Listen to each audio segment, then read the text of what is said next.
Daktari Hatib Kilusungu, mtafiti majina katika maisha ya binadamu, na usubscribe na kushare katika channel yetu ya RKK TV. Ni follow TikTok, Instagram, Facebook RKK TV. Namba zetu za simu ni 0765559042 na 0673559042.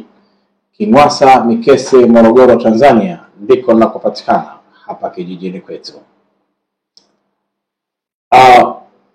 Tunasonga mbele na darasa letu jipya hili, darasa lenye nguvu sana la kukuondoa kwenye magumu unayoyapitia. Ikiwa kama ni mwanamke na tangu kuzaliwa kwako una jina linaloanza na herufi A, na hilo jina ndio jina ambalo lilikuwa linatumika vizuri katika uchanga wako wastani wa miaka 3 mpaka miaka 7. Hapo moja kwa moja hili jina litakupeleka katika nguvu iliyo katika macho, nguvu ya mashariki, nguvu ya moto, katika nyota namba 1. Ukumbuke, huu ni utafiti, si yale ambayo umeyazoea kuambiwa si nyota yako ni hii, nyota yako ni hii, wewe unatafuta nyota yako. Kuitafuta nyota yako ni sawa sana kujikwamba wewe ujitambui, unajitafuta wewe. Katika tafiti tunawafundisheni uhalisia wa nyota ni nini na upate kujigundua wewe ni nani. Katika makosa ni kwamba huwa majina hayakutakiwa kutoka katika kiwango ambacho yanatoka. Majina yalistahili kutoka kwa baada ya mtu kuwa amezaliwa na kujulikana siku na muda aliyozaliwa, ndio pale pale jina lake lilipo. Huwa lingeonekana tu jina kwamba kwa sababu amezaliwa siku hii muda huu, huyu ni fulani. Lakini kwa sababu hatuna hiyo, tunapeana. Lakini nayo si mbaya sana, kwa sababu kwa 90% karibia na 8 unakwenda kuishi katika maisha ya ile jina yanayohusika. Kwa hiyo kama wewe mtoto wa kike na jina lako linaanza na herufi A kama vile Amina na A mengine, ili mradi iwe A inayotajika. Kumbuka kuna A ambazo zinagoma kuingia kwenye A kwa wanawake, na hapa nitazitaja kwa uchache. Na hata kwa wanaume kuna baadhi ya A ambazo zinakataa. Kwa mfano wanawake tukianza, wanaitwa asma. Asma wengi ile A yao inakataa, inatoka kwenye asma inakwenda kwenye hasma na baadaye inakuwa H. Yani kinachokataa ni watu watakaekuwa wakimuita. Mara nyingi wanakosea, hawatamuita asma, watamuita hasma, na hiyo itakuwa imeshabadilika. Kwa hiyo wengi wenye majina ya asma huwa wanakwenda kwenye nyota ya 8, wanatoka hawakai katika hii nyota ya kwanza ya A. Zaidi mfano kama vile Amina anabakia kwenye nyota hii ya namba 1, lakini asma anatoka kwenye nyota hii ya namba 1 anakwenda kwenye nyota namba 8. Japokuwa naye unaona matamshi ya kuandikika ni A, ila watu wanapomtaja pasipo kujiandaa wanamtaja ha, hawamtaji A. Si kama umeelewa vizuri. Hizi ni tafiti ambazo tunazifanyia uchunguzi wa kina sana. Majina mengine kwa mfano ya wanaume, unakuta mwanaume anaitwa Anset au Avin. Hayo pia huwa yanageuka, hayakai kwenye A, huwa yanakwenda kwenye ha. Ile Anset mara nyingi inakuwa Hanset, Avin mara nyingi inakuwa Havin. Ni kwa ajili gani? Naposema mara nyingi, yani huyo mtu anapotaka kutajwa na kujiandaa hivyo, lakini kama watoto wanacheza watamuita ha, kutokana na aina ya jina lilivyokaa. Na yale matamshi ndiyo yanayoenda kumkamilisha yule mtu. Na kwa wingi wao malaika ndio wanagawana kusema muona huyu ni wangu. Unasikia wanapomuita sio wako, huyu ni wangu. Kwa hiyo ndio kitu ambacho nataka muelewe, huu utafiti tunaofanya kwa kina sana. Kwa hiyo tunazungumzia mwanamke aliyepewa jina lililoanza na herufi A kwa kutamkika. A kwa kutamkika. Kwa huenda jina lako maandishi hayako kwenye A, maandishi, michoro, lakini matamshi yanatamkika kama a. Kwa mfano, Irene. Irene wengi watamwandika katika maandishi itaanzwa na herufi I, lakini kutamkika ni Irene. Kwa huyu ni a. Si kama mnanielewa vizuri hapo Sasa twende kwenye darasa. A sifa yake ni moto, nyota namba 1. Kama tulivyoeleza kwa wanaume, hii ni nyota yenye nguvu ya uhai nafsi. Ni nyota iliyobeba hofu, iliyobeba wasiwasi, na kuna changamoto nyingi na faida zake na hasara zake ambazo tumeshawahi kuzizungumza, na hapa hatuzirudii. Hapa tunasonga mbele na darasa. Kwa yule ambaye mara ya kwanza kuingia kwenye YouTube yetu hii ya RKK TV, basi hapa angalia siri ya jina. Kuna siri nyingi za majina ambazo tumeshazizungumza hapa katika sifa nyingi. Na hii ni awamu nyingine ya kukueleza uadui au uchawi unaopatikana katika jamii yetu ya maisha yetu, kutokana na kukosa kutambua watu wako wa karibu katika sifa ya nyota yako na sifa ya nyota zao. Vile hujui uko na kina nani au uko na mume wako ni nani, nyota zenu zinakubaliana vipi au zinakataana vipi.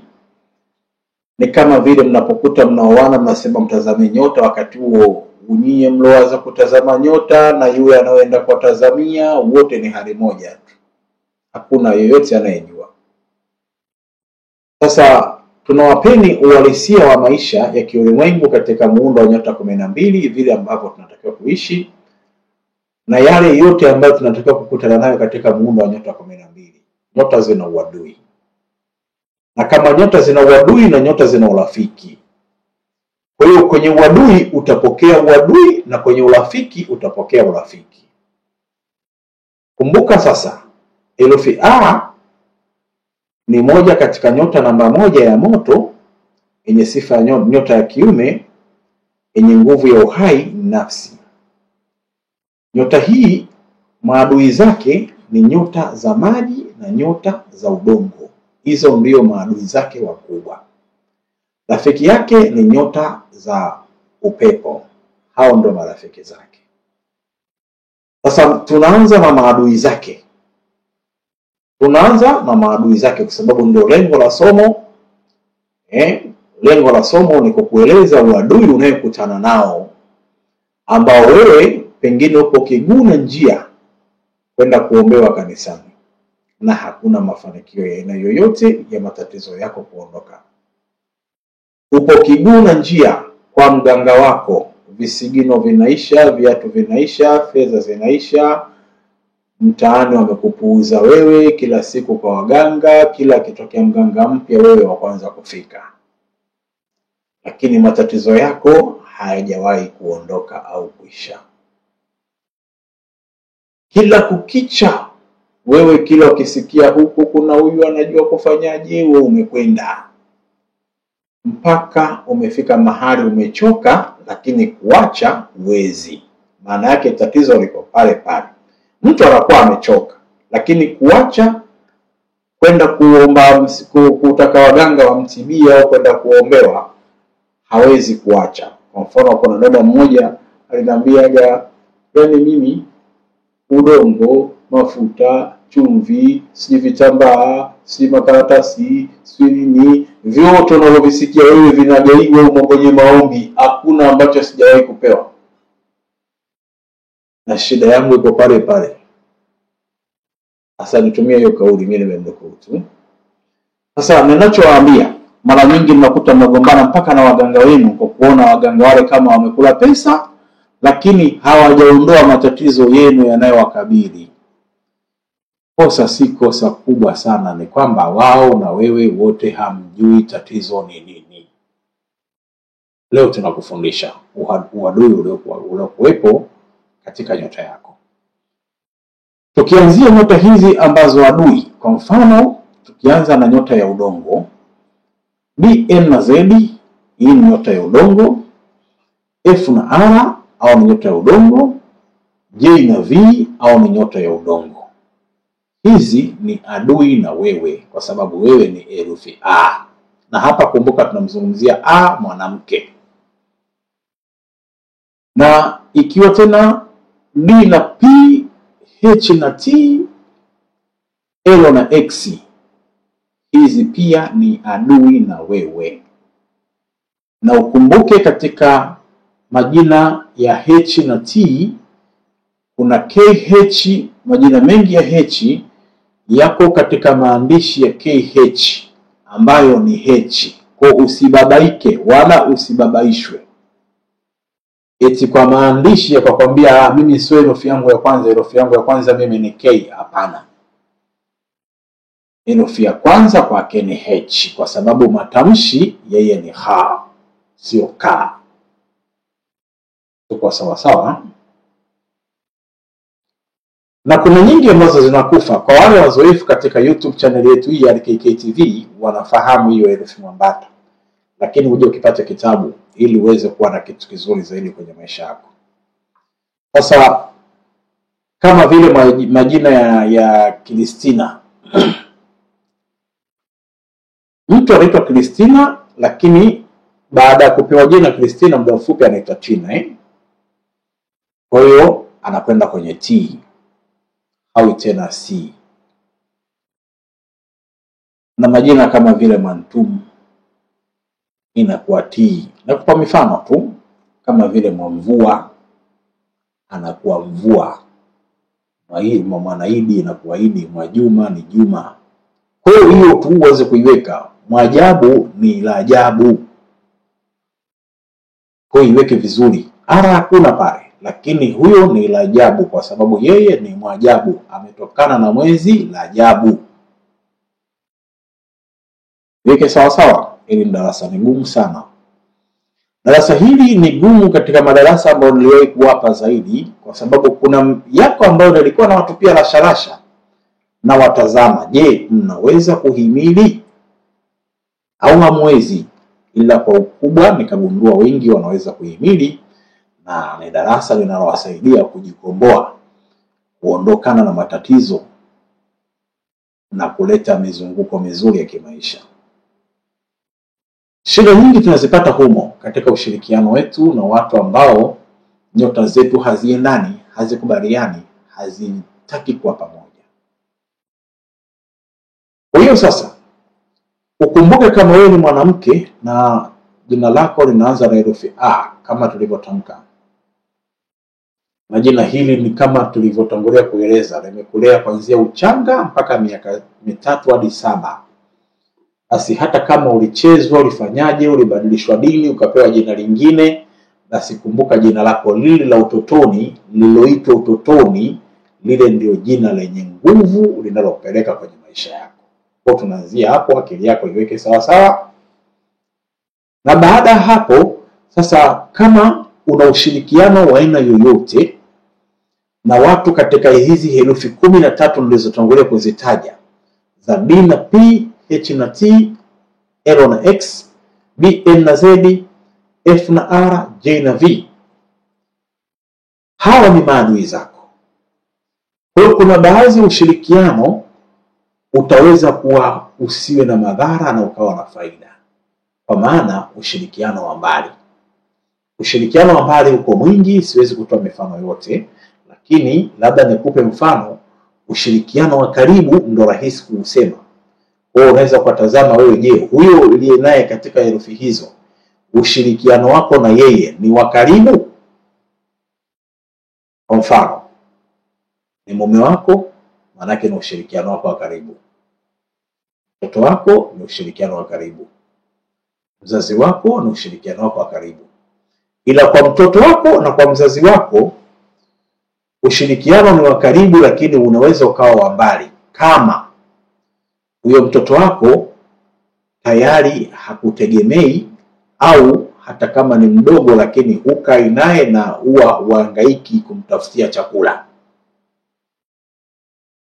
kumtafutia mavazi, kumtafutia mahitaji yake yote, yani wewe huhangaikagi na hilo, yani huna time nalo kabisa, kwa sababu kuna wengine uliowasukumia mzigo huo, hapo utakuwa umekwepa hiyo shida. Na kama ni mzazi wako hivyo hivyo, kwamba huhangaiki kumtafutia chochote, basi hapo hakuna shida, bado huo utakuwa ni ushirikiano wa mbali. Kwa ushirikiano wa karibu ni kwa mtu yoyote, iwe mzazi wako, iwe mtoto wako, iwe ndugu, jamaa, rafiki, lakini cha kwanza kwamba ni lazima akutegemee wewe kwenye mahitaji yake muhimu. Huo ni ushirikiano wa karibu wa kinyota, ambao nyota yake inatakiwa kuungana na nyota ya kwako ili kupush, ili mambo yale mazuri yanatakiwa kuyapata kupitia wewe uendako kutafuta, kama ni mahitaji, fedha, kuhemea, ukapate zaidi. Manake ukipata wewe, na yeye ndio anakuwa na furaha. Sasa kwa kuwa nyota yake ni adui na ya kwako, na ushirikiano wenu umekuwa wa karibu zaidi, manake ni lazima upate wewe ndio apate yeye, basi hapa atakuwa na uadui mzito, na wewe utaingia kwenye wakati mgumu katika mipango yako ya kiuchumi, kwa sababu nyota yake na yako hazitakani, hazishirikiani, zinafanyiana vita.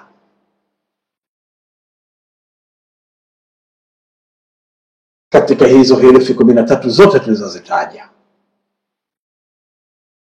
Lakini ushirikiano kama si wa karibu, kwa mfano huyo mtu hakutegemei chochote katika maisha yako, na si mume wako, ni ndugu yako au ni mwanao au ni rafiki, ni jamaa ambaye pengine mnakutana eneo la kazi, mnacheka, mnafurahi, mmeishia hapo, ni jirani, mnasalimiana, imeishia hapo, mnafanya 1 2 3, mmeishia hapo. Mwisho wa siku kila mtu atakwenda kula mkate wake aliyouhemea. Mwisho wa siku kila mtu atavaa nguo yake aliyoiemea. Kama huyu nguo yake ni 100,000 ni 100,000, na kama huyu ni 1,000 ni 1,000. Hapo pia hakutakuwa na madhara. Ushirikiano, kukutana, labda mmeshirikiana kwenye misiba, kwenye vitu vya aina mbalimbali, kote hakuna madhara. Mmekutana kwenye sherehe, kote hakuna madhara. Ila inapotokea kwamba wewe na huyo mtu mpambane kutengeneza uchumi mmoja, labda kwa 50 kwa 50, labda kwa kumuajiri, labda kwa kukuajiri pia, basi hapa panaweza kuingia uadui mzito ambao unaweza kuwaletea hasara zaidi. Na kumbuka tunakuelezea hapa, tuko kwanza kabisa wa hili darasa tukimwelezea mwanamke anayetokana na jina la herufi A. Sasa kama una ndugu yako na mtoto wako na mzazi wako na nani wako ambao unagundua yuko katika hizo herufi 13, herufi hizo 13 ambazo zinatokana na maji na udongo, chunguza ukaribu wenu wa ushirikiano wenu katika masuala hayo ya kiuchumi, ili wewe uweze kuokoa uchumi wako. Lazima hili ulijue kwa undani. Ikiwa kama kila mmoja anatafuta la kwake, mnakutana tu, mnasalimiana, mmeamka na nini, na yeye kila mmoja atafuta la kwake, mnasaidiana kwa bahati mbaya, hakuna shida. Na hii misaada tutaongea mwisho wa darasa. Lakini ikiwa ni lazima upate wewe ndio mtumie, lazima kama mna biashara, ndio na biashara yako hiyo moja, na ndio umemwajiri au ndio mko wote, pengine hata kumwajiri manake pengine ni mwanao, Kwa mnashinda wote hapo kwenye biashara. Kwa hiyo wote mna nia njema za kunuia biashara yenu iwe na wateja wengi, iwe na mzunguko mzuri. Hapa bado patakuwa na uadui, hapa patakuwa na baraka, kwa sababu tu nyinyi wenyewe binadamu mnapendana, mnazungumza vizuri, mnaombeana mema, lakini zile nguvu zinazowaendesha hazipendani. Lazima paingizwe matatizo pale. Kwa hiyo ushirikiano wowote unaotaka wewe kujitoa na yeye ajitoe, huo ni ushirikiano wa karibu. Sasa katika ushirikiano wewe kujitoa na wewe kujitoa, tuache dharura. Dharura ni misiba, sherehe, dharura ziko nyingi ndogo ndogo. Ila tuzungumzie ule ushirikiano wa kudumu. Yaani mlango mmoja labda wa biashara, tuchukulie duka, ndio wote mnatakiwa kuingia, msubirie wateja katika mlango huo. Huo ni ushirikiano wa karibu sana. Shilingi 100 iliyoingia ndio wote mnatakiwa kuiangalia katika bajeti zenu, wote iwatosheleze. Huo ni ushirikiano wa karibu sana.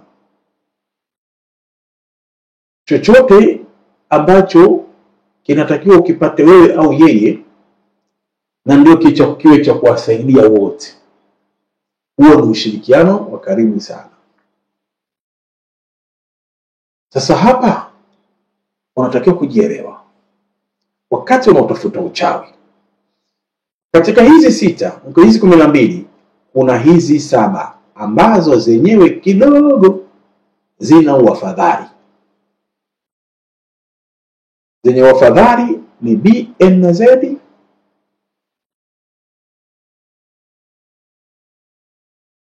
J na V, D na P.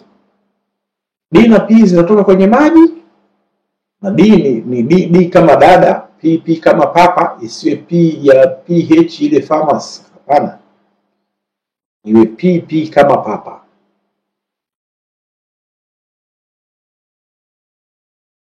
Zenyewe zinatoka kwenye maji. Kwa D na P, J na V, B, N na Z, hizi kidogo zina uafadhali, zina uadui mdogo. Na kwa nini hizi zina uadui mdogo? Kwa sababu ile D na P ni maji, lakini ni maji ya kunywa, utulivu ndani ya nyumba. Kumbuka, nyumba ikikosa maji ya kunywa au ikikosa maji, nyumba huwa haikaliki. Iwe chooni, iwe bafuni, iwe maji ya kufulia, iwe maji ya kupikia, iwe maji ya kunywa, lakini nyumba ikikosa maji huwa haikaliki. Kwa hiyo kwa kuwa yule D na P nguvu yake anayoingiza kwako au anayoingiza katika ulimwengu, yani nyota namba 4, kitu ambacho kinapatikana katika ulimwengu wetu katika nyota namba 4 ni utulivu wa nyumba na utawala wa nyumba, hasa katika nguvu ya maji. Kwa hiyo ni madhara, kwa sababu wewe ni moto na uadui, lakini hakuna madhara makubwa sana. Ndio maana tumesema hii ni uafadhali, kwa sababu inakuletea maji ya kunywa. B, N na Z yeye ni udongo, ni adui pia, lakini huyu B, N na Z ni udongo wa kutafuta. Ni vile tunavyoamka kupambana kwenda kwenye shughuli mbalimbali, kila mtu anapanga mbinu mbalimbali, atengeneze mifumo, biashara, kazi, yani hali za kutafuta riziki. Ni nyota hii namba 2 ya ng'ombe, nyota ya B, N na Z. Ndiyo inaleta nguvu hiyo, japokuwa ni udongo na ni kweli ni adui na herufi A. Ila kwa sababu inatafuta, kwa hiyo italeta kitu kidogo kwako. Yaani italeta madhara madogo, si madhara makubwa. Japokuwa adui yuko pale pale, kwa sababu bado wewe ni moto na wewe ni udongo. Asa madhara madogo Ni kama vile unavyoona sehemu ya ardhi ambayo umewashwa moto na moto huo ukaendelea kuwaka, ile ardhi itaathirika, lakini bado moto utaendelea kuwaka. Sawa sawa na moto pia, ukichukua udongo ukaumwagia, moto ule utafanyaje? Unazima. Tumia akili kidogo. Lakini madhara bado pia ni madogo, kwa sababu kuna faida ya nguvu ya kutafuta ambayo unaipata pale. Na JNV yenyewe itakupa power ya kutamani kuwa unamiliki mali, kutamani kumiliki utawala, na kuwa na nguvu hiyo ya kuhakikisha kwamba kama una gari moja unatamani kuwa na gari la pili, kama una uongozi wa cheo hiki unatamani kupanda cheo cha juu zaidi, kama kuna matatizo nyumbani kwako utataka wakifika wewe watu wanyamaze, yani unataka kuwa simba, kiongozi huwa anaheshimiwa. Huyo utakuwa unatamani hiyo ambazo utapata katika hii JNV. Umiliki, utawala, nguvu hizo utazipata kwenye hii JNV. Kwa hiyo pia ni ya udongo, ni adui na ya wewe, lakini ina wafadhali kutokana na kile kitakachokupa. Kwa hiyo hatari zitakuwepo kwenye baadhi ya nyakati, hamtakuwa na maelewano mazuri, iwe BNZ, iwe DP na iwe JV. Sasa kwa sababu hapa tunamzungumzia mwanamke mwenye herufi A, inawezekana huyo BNZ au huyo JV au huyo DP anawezekana akawa ni mwanamke kama wewe, inawezekana akawa ni mwanaume, lakini kabla kuyataja mapenzi tuweke ushirikiano wa kawaida. Kwa hiyo mnaweza mkaanza vizuri katika uchumi mzuri kama ushirikiano mzuri, lakini mkamaliza vibaya. Mnaweza mkawa watu mnakaa mnaona kama mnaelewana, lakini mkiachana mnasengenyana. Na mnasengenyana kwenye hatari kabisa, sio kwamba nje ya hatari, yani hatari kabisa.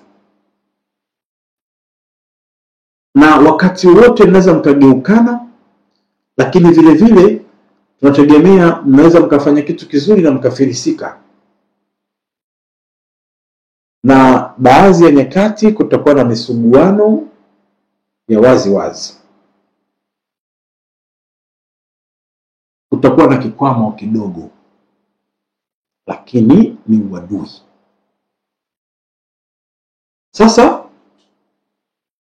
ikiwa kama ni mume wako ndio BNZ, manake mtakuwa mabishano ndani ya nyumba ni mengi, hali ya maelewano ni mbovu, lakini mnaweza kuishi. Japokuwa yapo madhara katika kipindi cha umri kusogea mbele, kutakuwa na madhara zaidi ya kindoa. Na kwa sababu nyota ya mwanamke ndio huwa inapeleka vitu vingi kwa mwanaume, kwa hiyo yale madhara kama kwa wanaume wa A akiwa B na Z yanapotea. Hapa kidogo yanabadilika, kwa sababu huyu ni A mwanamke. Vile vile kama atakuwa ni huyu wa B na P wa maji ndio umeoana naye, ugomvi kwa sababu nyota zenu ni adui itakuwa pale pale, lakini mnaweza mkaishi, mkawa mnavumiliana, mnagombana, lakini mkaishi hivyo hivyo, kwa sababu pia wale wanaume wa D na P ni moja katika wanaume wavumilivu na wanaijali. Japokuwa pia hawasemi, hasira zao ziko ndani kwa ndani. Sio wanayependa kuongea, ila wanayependa kutimiza. Na wale J na V vile vile mnaweza mkaishi hata kama ni adui, kwa sababu wao ni watawala, ni wao viongozi. Kwa hiyo ukiwa tu umeweza kumtii na kumheshimu na akaiona heshima yako, anaweza kuishi na wewe. Lakini ugomvi itakuwepo, matatizo madogo ya kuichukia ndoa kwa wote wawili yatapatikana, kwa sababu nyinyi ni maadui nyota zenu.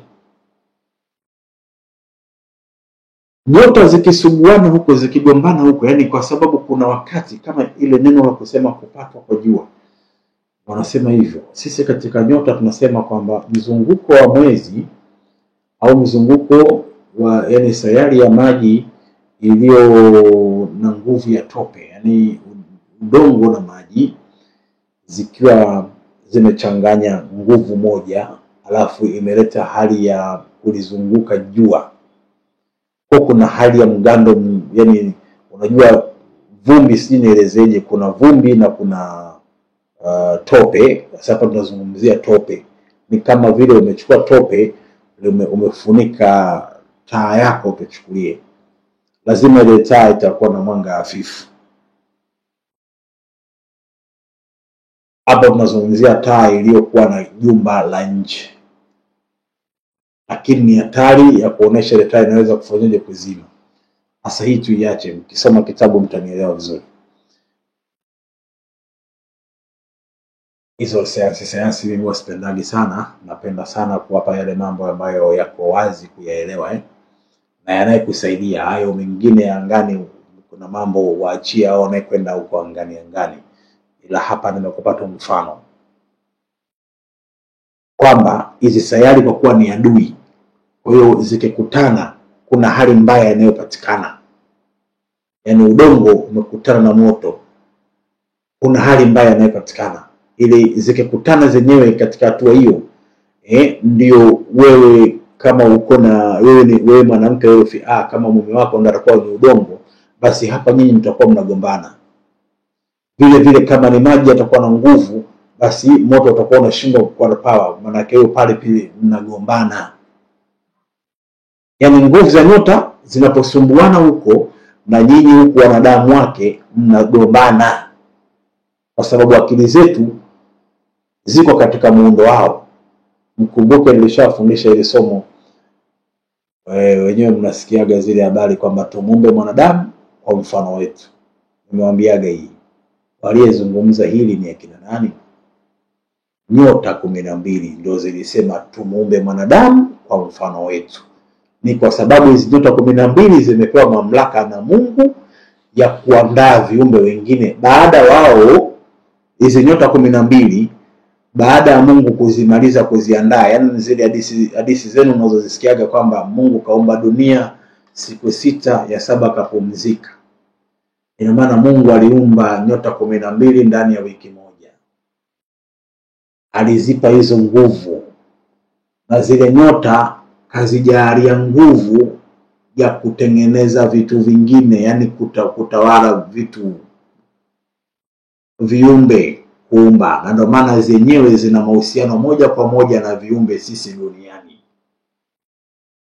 Sasa zenyewe zilifikiria katika viumbe watakao waumba awepo kiumbe mtawala. Ndio wakasema huyu mwanadamu awe katika mfano wetu ili awe mtawala wa viumbe wengine. Hiyo ndio maana yake, cheni kudanganya. Ndio maana leo binadamu anaweza kufuga mdudu yoyote yule, lakini wadudu hawawezi kumchukua binadamu akamfuga. Si kama mnaelewa? Hata bahati mbaya mtoto katika story na zingine ni za uongo, mtoto akae mapolini humo, utaambiwa sikalelewa na nyani si na nini. Zipo story za uongo na kweli, lakini si uhalisia. Uhalisia mtoto wako kamtupe polini kama hujamkuta kaliwa huko na mafisi.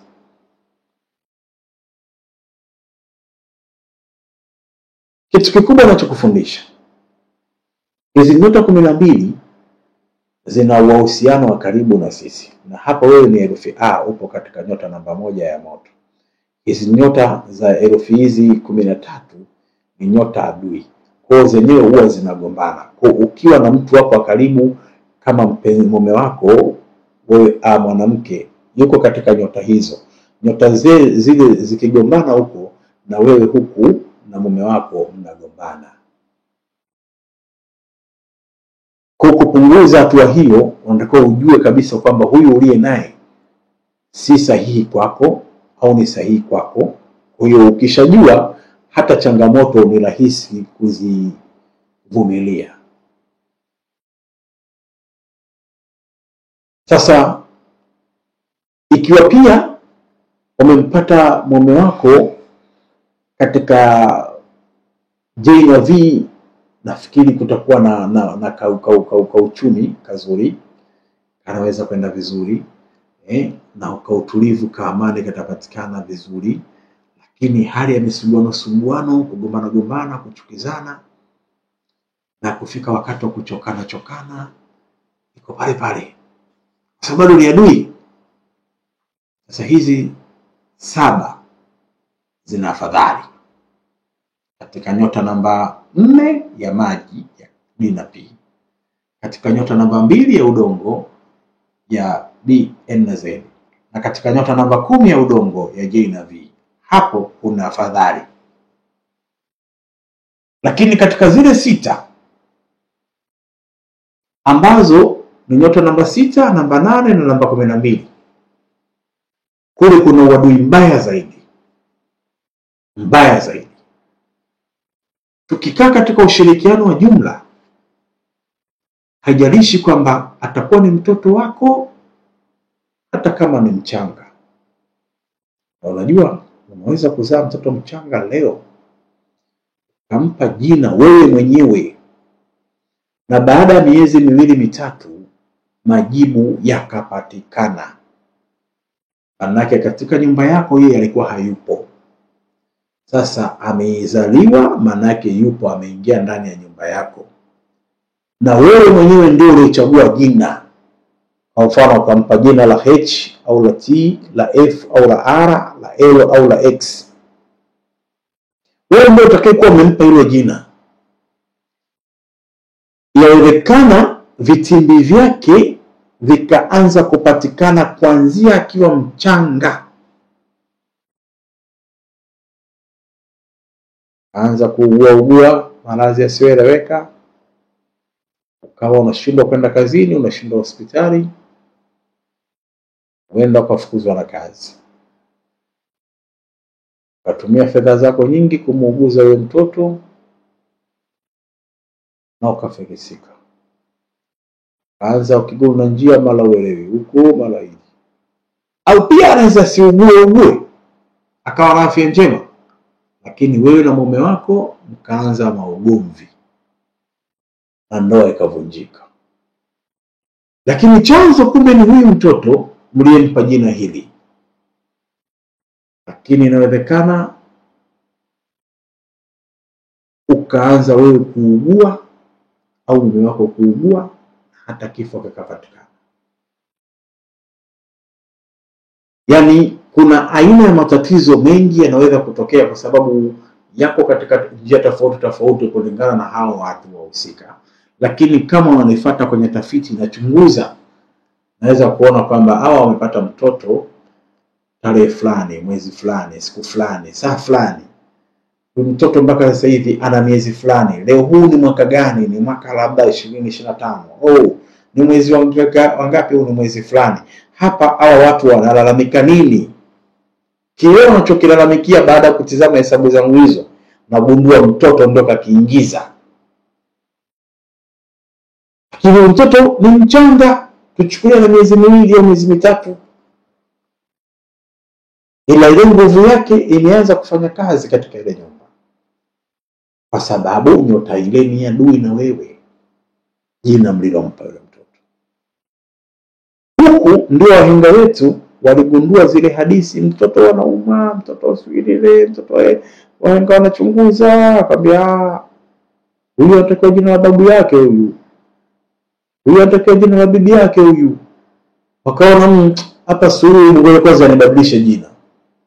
Na kila walipofanya hivyo walipata majibu mazuri. Ndio hadithi hii ikaendelea mpaka leo hii. Si jambo la ajabu kuona mtoto anauma alafu mtibabu anasema huyu bwana anatakiwa apewe jina la bibi yake, huyu bwana anatakiwa apewe jina la babu yake. kwa sababu hizo ni siri zilizogundulika tangia uhenga na uhenguzi. Wahenga wa akili walishazijua. Sasa ikiwa wewe ushirikiano wa aina yoyote, mtu huyu katika nyota adui yupo katika hizi herufi 6 za H na T, L na X, F na R, hapa matatizo ni makubwa. Na ukitaka kuelewa, familia nyingi zenye watu wa majina hayo ziko sana kwenye kuchukiana, kuambiana wachawi, kukimbizana, yani kuna matukio hayo sana. Najua wenyewe mnayaona huko mitaani na mnayaona pia kwenye vyombo vya habari na mitandao mbalimbali. Sasa wewe kama ni herufi A mwanamke, ili uijue, kama kuna misukosuko mingi katika nyumba yako, katika familia yako, kama uchumi wako umeharibika zaidi, unalofanya haliendani, basi gundua kama kuna mtu kama huyo na yuko karibu zaidi, ni lazima upate ndio apate.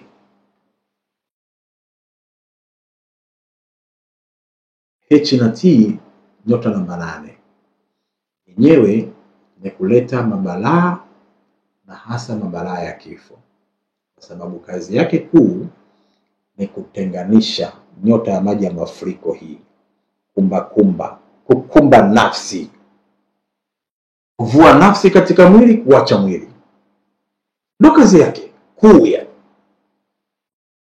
Ana mshirika wake ambaye ndio anaoana naye, ni namba 6, F na R, udongo yabisi.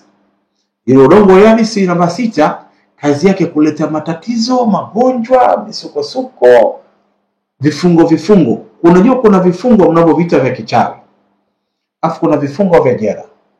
Kumbe nyota yako inatakiwa, yani wewe yako ulipo unatakiwa upiki, yani kama vile unavyoamka kwa siku, kila baada ya risali moja kuna malaika wa nyota moja anaingia. Kila mwanzo wa saa, mwisho wa saa kuna malaika anaingia. Sasa nyota yako inatakiwa izunguke katika nyota zote 12. Sasa hii namba 6 ina tabia ya kwamba ukiingia hapa, yenyewe ina tabia ya kukushikilia. Mtu yoyote, nyota yote kiingia pale, hii namba 6 ina tabia ya kushikilia, haitaki kuachia kwa haraka.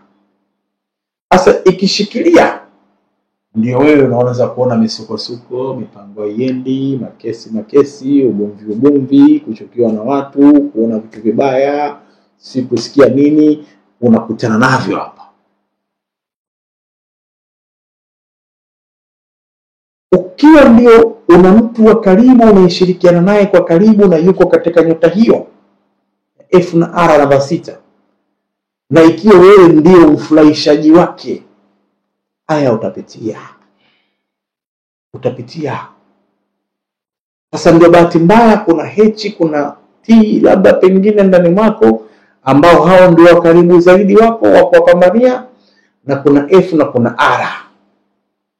Pengine tu nimesema hasa chukulia tawa wawili, mmoja H au mmoja R hivyo, na ndio watu muhimu, au pia ndio akawa mume wako. Lakini kabla kufika kwenye mapenzi kwenye hatua hii, niseme tu kwanza watu muhimu, labda ni watoto zako, labda ni ndugu na jamaa, rafiki, ambao lazima uishi nao, baba yako, mama yako, na wewe ndio mpambanaji wao. Hapa lazima uteseke, lazima uhangaike. Sasa hapo utakwenda kushika uchawi, utahangaika uchawi, watakutibia, watakuloga, watakuombea, watakufanyia nini, visomo, lakini hili wanalijua. Mimi nakufundisha bure tu. Hapo ndipo palipo uchawi unayekutesa, kwa sababu F na R inatakiwa ilete matatizo, ndo kazi yake, na ile H na T inatakiwa kuleta nini? Kifo. Kwa hiyo ziko kwako zinashirikiana. Wewe unataka nini? Unatafuta uchawi gani mwingine? Error X yenyewe ni ya 12, inaleta nguvu ya fitina na uadui.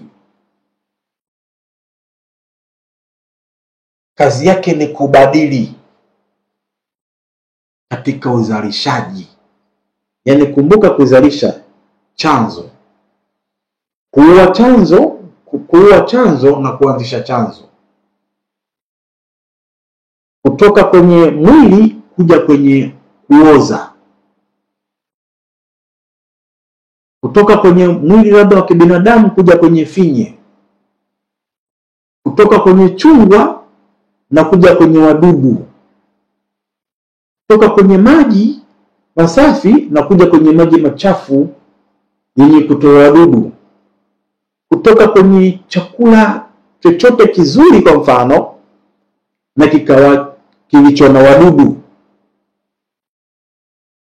Yaani yenyewe kazi yake ni kubadili katika uzalishaji. Kwa hiyo hata kama ni maneno, ni kubadili neno zuri likawa neno baya. Utagundua nimekwambiaga wa Error na X, binadamu wake ni wapenda haki na wenye kesi nyingi. Usione kama ya maneno mimi nayatoa wapi. Kumbukeni, ndio maana mara nyingi nawaambia hawa watu wenu wasoma nyota wenu wanaokuja kumjaribu kumtazama RKK, hakuna kukopi, watakopi. Lakini hata wakikopi, mimi hata nikitembea kwa miguu wao waje na VX huko, lakini mwisho wa siku mwendo wangu hawawezi kukamata. Kwa sababu ninachokijua mimi napewa na Mungu mwenyewe kupitia mababu wangu na mabibi ya wahenga wa akili, ambao wao ndio walimu. Wao ndio wananiambia kwamba tutatoa darasa. Hatusomi kitabu cha mtu, tunatoa darasa. Kitabu tunawaletea sisi. Sasa hizo hawezi kuzipata. Naona darasa tunaposonga mbele. Leo tunakupeni njia za kumfahamu adui mchawi. Sio yule mchawi mnayedanganywa. Sio ule uchawi mnaokwenda kuupambania. Sio yale marogo mnayoambiwa mmerogwa. Ila mnajiloga. Na hujui kama umejiloga. Huyu nyota adui na wewe hakuombei ubaya. Hakuchukii. Anakuombea mema. Lakini sio nguvu yake. Nguvu yake na nguvu yako haitaki hicho. Wanataka lao lile litokee, ugomvi pale vurugu. Sasa na akiwa mume wako sasa, huyo hizi herufi 6, akiwa mume wako, maana yake ugomvi ndani ya nyumba utakuwa ni mwingi sana. Itakuwa ndoa yenye majuto sana.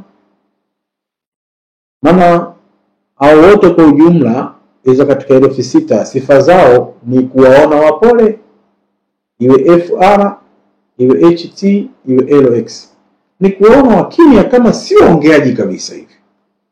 Lakini ikitokea kijambo kidogo tu balaa, kwa sababu ya zile nguvu zao wanazozitumia katika nyota zao, ndio zinawaongoza hivyo. Sasa inakuwa ndoa tena katika mifumo yenu ya kiimani, utawaona ni watu wenye imani ya dini kweli kweli, wenye kusema hawa ndio wenye dini, lakini nguvu zinazoendesha hata wao hawazijui. Kwa matokeo yanayopatikana ndani ya nyumba ni matatizo makubwa ambayo yanahitaji kujifunza. Yanahitaji ujifunze na ujue jinsi ya kuyakwepa. Mwisho kabisa wa darasa hili tutasema njia za kujiepusha. Kwa hapa kwenye channel yetu kama tunavyowaambia, mwanzo wa darasa, mwisho wa darasa. Kwa tukimaliza huko mpaka tukifika zaidi, tutamaliza kwa kuwapeni tiba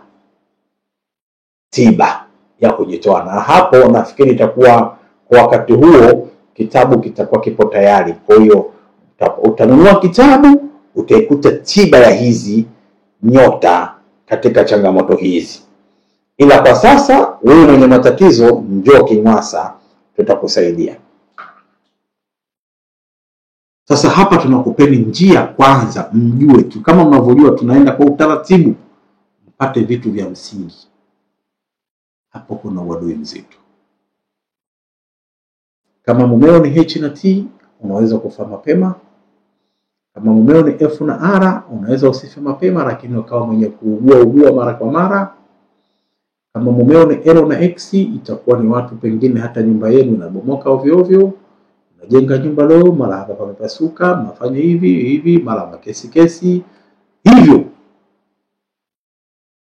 Lakini ukiondoka haya mambo ya makesi haya, angalia maisha ya kawaida pia bado ni mabaya, kwa sababu hii ni adui zaidi. Yani hizi zinaingiza kitu kibaya. Kwa ujifunze na uelewe hizi 1013. Twende sasa kwenye hizi rafiki na wewe. Kwenye hizi rafiki na wewe, moto kuna 3 na hizi upepo 3. Nyota 12. Katika nyota 12 ndoa ni 6. Kwa wewe ni herufi A mwanamke, kama mumeo sahihi ni wa upepo, naye ni namba 7 wa jina S, ambaye ni mwanaume kama ulivyokuwa wewe, ni mwenye upendo, mwenye huruma, mwenye kujali. Ni jina S, yeye kabeba upendo, kabeba mambo mazuri na mwenye kutaka kudekezwa na kudekezana. Mwenye kujali pia. Hao wametakiwa waone namba 1 na namba 7. Lakini sasa inaelekana ukampata rafiki, nyota ni rafiki kweli ya upepo, lakini ikawa namba 3 C na O. Kwa kuwa upepo wa C na O wenyewe ni tabia yake nguvu zisizokuwa na msingi, vurugu. Hapo kwanza uchumi wenu unapokaa ukatulia na ugomvi unakuwepo. Yani inakuwa ndoa fulani ya kiutawala kimabavu. Ukiamua unaivumilia, ukishindwa shauri yako, lakini hiyo ndo sifa yake, kwa sababu huyo atakuwa ni C au O. Na ikiwa ni K au W, ikiwa kweli imekamilika, mnaweza kuishi vizuri tu na kwa amani na mkawa na uchumi wenye utulivu. Ila ile jina S, mtakuwa na uchumi wa hali ya juu na mtakuwa na mapenzi mengi ya kupendwa na watu, na mengi yenu yatakuwa yenye furaha sana. Ila bahati mbaya upepo ni kitu ambacho hakikamatiki wala hakisubiriki wala hakitarajiwi, ni nyota za bahati. Kwa hiyo pia ikichange imechange. Yani akikwambia basi mtakuwa ni ngumu. Yani akipenda mtu mwingine kwako tayari mapenzi yanakuwa mabaya. Ukishamwona kapenda nje na kama hakuhitaji kapenda nje, hayo ni mapenzi mabaya. Yani kama vile tu upepo mzuri unakupitia, unatamani ubakie lakini huwezi kuutuliza, ndio sifa yake. Na ikiwa sasa umekaa huku kwenye moto wenzio, bora ikawa I au U, unaweza mkaishi vizuri, japokuwa pia utakuwa na utawala wa kimabavu, utawala wa kichifu fulani. Nakumbuka wale wanaume wa E na Q tumeshasemaga kwamba huwa hawazai na mke mmoja. Hapo tumeanzia kwenye mapenzi kipengele hiki. Lakini kama itakuwa ni E na Q, itakuwa pia ndoa yenye majuto na yenye makelele, na hasa unapohitaji maendeleo, na ni mwanamume ambaye atakupuuza na kukudharau mara kwa mara. Kwa hiyo pia kutakuwa na maugomvi. Wa E na Q, wa I na U atakuheshimu, lakini hutaweza kumdhibiti anapotaka kuwa na mke mwingine, na hutofurukuta wewe. E na Q atakusumbua tu, lakini mtaendelea kuishi. Yani mtagombana muachane, lakini mnaendelea kuishi, ila utaumia sana katika hiyo ndoa yake. Jina S ndio mume wako sahihi na mambo yatakaa mazuri, na hizo ndio nyota rafiki na wewe. K na W ni ndoa nzuri na si wako kama jina S, lakini itakuwa ndoa nzuri na itakuwa na amani, na tunategemea wewe utakuwa msumbufu.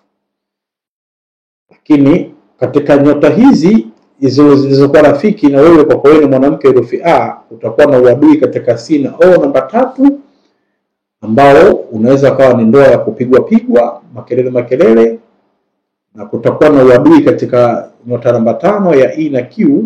Kama utakuwa naye, manake atakuwa ni mtu mwenye kukunyanyasa hivi. Na kwa ushirikiano wa kiujumla kwenye mambo ya kawaida, unaweza kushirikiana na wote tu, hawana tatizo, ni vizuri kwa sababu hizo ni rafiki na wewe, na hakuna mabaya mengi utakayoyapitia, mengi sana utavuna mazuri katika ushirikiano katika hizi 13 zingine za moto na upepo. Za moto ni A, M na Y, E na Q, I na U. Za upepo ni C na O, G na S, K na W. Hizi ni rafiki. Kama tunavyopaga mfano wa macho, pua, mdomo, masikio. Kumbuka hizo ni sayari 4. Udongo ni kaskazini, masikio. Maji ni kusini, mdomo.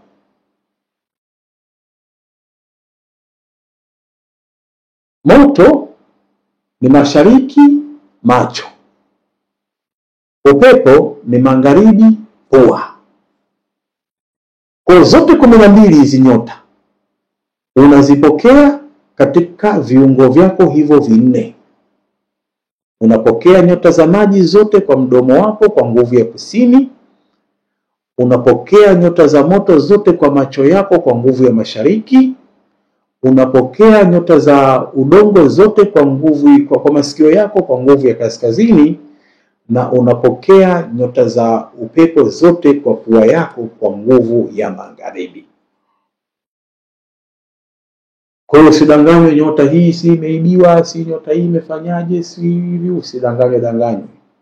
Hizi nyota ndizo zinatukontrol kwa kila siku, iwe usiku au mchana. Kwa kila baada ya saa moja. Hadithi za nyota ni mwanzo wa ulimwengu, kuanzia kuhesabu dakika ya kwanza mpaka kupata mwaka mmoja. Kwa hiyo tuendelee na darasa hili. Hapa ndipo palipo uchawi, hapa ndipo palipo uadui, na ukiyaweza kufaulu maisha ya hapa, kujitambua wewe na watu waliokuzunguka.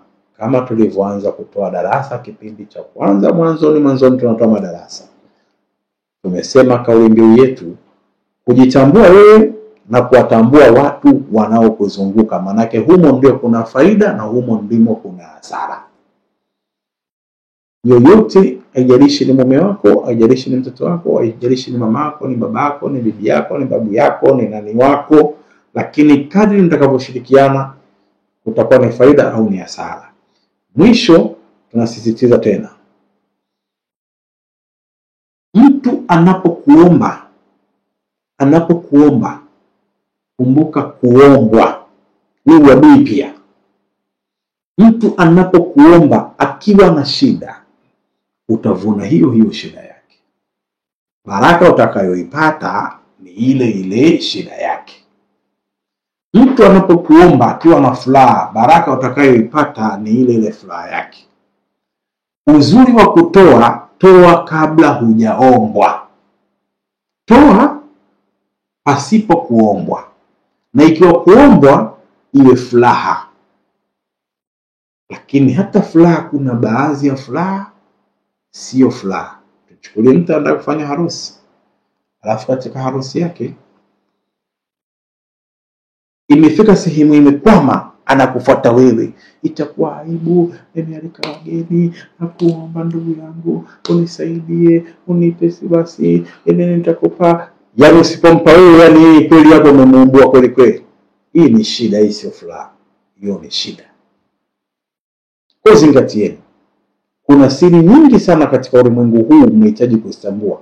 Na hapa mimi nawapeni ule uadui mnaoupata na mkautafuta mkauona uchawi.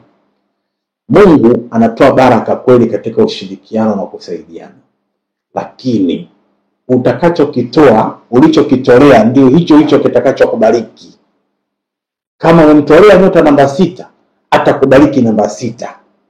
Kama umemtolea nyota namba 1, atakubariki namba 1. Kama umemtolea nyota namba 12 atakubariki namba 2. Sasa hapo sio kwenye majina. Ila mimi kwa mfano nyota yangu namba 1, lakini unaweza kunitolea mimi kwenye namba 6. Na unaweza kunitolea mimi kwenye namba 7. Kwenye namba 6 maana yake nina matatizo niliyotaka msaada kwako. Umenisaidia fedha ndio, lakini umesaidia namba 6. Kwenye furaha niko na furaha, lakini wewe ukaniongezea furaha. Maana yake umenipa furaha kwenye nyota namba 7. Ndio maana yake. Itakaye kubariki ni ile nguvu ya nyota inayohusika na ule msaada wako ulioutoa. Ndicho utakachokivuna. Sasa bakia tu nimelogwa, chawi, sio nini, unateseka. Ulimwengu una siri. Ulimwengu una siri. Katika mizimu hii Kimwasa tumetumwa na wahenga tuseme mengi ya kuwasaidieni. Tumesema mwisho kabisa tutakapokuja kulimaliza hili darasa tutawaambia njia pia za kujinusuru kwa undani. Ndio maana lile darasa la nguvu za maombi tumelisitisha ili tuje kuliweka katika sura hiyo nzuri ya kujinusuru. Kwa hiyo tuzingatie hapo. Ali Hatib Kirusungu, mtafiti wa majina katika maisha ya binadamu. Usubscribe na kushare katika channel yetu ya RKK TV. Ni follow TikTok, Instagram, Facebook RKK TV. Namba za simu 0765 559042 na 0673 559042. Kimwasa, Mikese, Morogoro, Tanzania. Ninakopatikana.